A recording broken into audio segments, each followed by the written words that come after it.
इस श्राप के कारण हुआ विदुर का जन्म, सारे गुण होने के बाद भी नहीं बन सके राजा। महाभारत का हर एक पात्र अपने आप में एक विशेष महत्व रखता है। आज हम आपको महाभारत के एक ऐसे ही प्रमुख पात्र विदुर के बारे में बताने जा रहे हैं। विदुर कोई आम इंसान नहीं थे, बल्कि एक देवता के अवतार थे जिन्हें एक श्राप के कारण एक दासी के पुत्र के रूप में जन्म लेना पड़ा था। आइए पढ़ते हैं से ये अद्भुत कथा। विदुर बहुत बुद्धिमान थे, जिन्हें शास्त्रों, वेदों और राजनीतिक व्यवस्था का अच्छा ज्ञान था। इसलिए उन्हें महात्मा विदुर के नाम से भी जाना जाता है। दासी के पुत्र होने के बाद भी उसमें एक राजा बनने के सभी गुण मौजूद थे।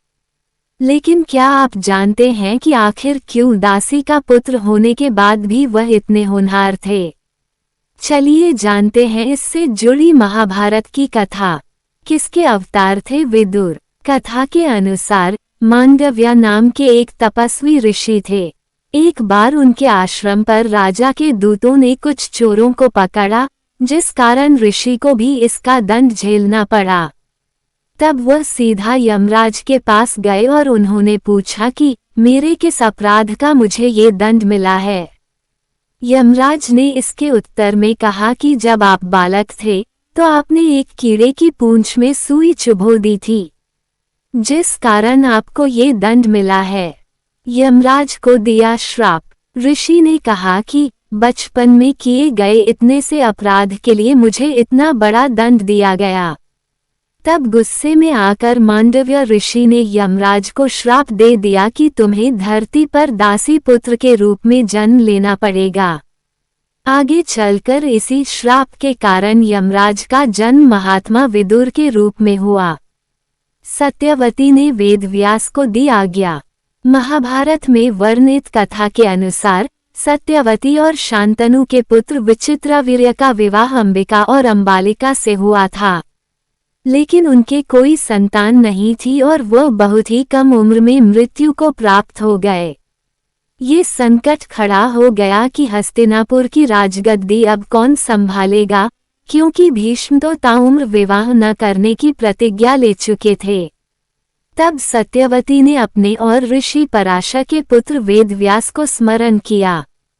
तब सत्यवती ने वेदव्यास से कहा कि मेरे वंश को नाश होने से बचाने के लिए तुम्हें मेरी एक आज्ञा का पालन करना होगा। मैं चाहती हूँ कि तुम अंबिका और अंबालिका से संतान उत्पन्न करो। वेदव्यास का रूप देख डर गई रानी। वेदव्यास उनकी आज्ञा मान ली। जब रानी अंबिका वेदव्यास के पास गई तो उनके स्वरूप से डरकर उसने आंखें बंद कर ली। तब वेदव्यास ने सत्यवती से कहा कि पहली रानी ने मुझे देखकर आंखें बंद कर ली, जिस कारण वह एक नेत्रहीन पुत्र को जन्म देंगी।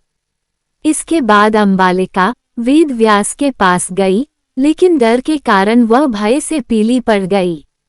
इसके बाद वेदव्यास सत्यवती के पास गए और कहने लगे कि दूसरी रानी भी डर के कारण पीली पड़ गई थी, जिस कारण उनके द्वारा जन्मा पुत्र रोग से ग्रसित होगा। दासी से जन्मे विदुर। ये सुनकर सत्यवती को बड़ा दुख हुआ और उसने रानी अंबालिका को पुनः वेदव्यास के पास जाने को कहा, लेकिन रानी ने स्वयं न जाकर अपनी जगह दासी को भेज दिया। दासी वेदव्यास के रूप को देखकर बिल्कुल भी नहीं डरी। इस बार वेदव्यास ने माता सत्यवती के पास आकर कहा कि इस दासी के गर्भ से एक बहुत ही बुद्धिमान पुत्र का जन्म होगा। इसी के फलस्वरूप अंबिका ने नेत्रहीन पुत्र यानी धृतराष्ट्र को जन्म दिया और अंबालिका के गर्भ से उत्पन्न पुत्र पांडु जन्म से ही रोगों से ग्रसित था। लेकिन दासी के गर्भ से जन्मा विदुर बुद्धिमान होने के साथ साथ शास्त्रों और वेदों का ज्ञानी भी था। महात्मा विदुर कुशाग्र बुद्धि के होने के साथ ही साथ महान विचारक व दूरदर्शी भी थे।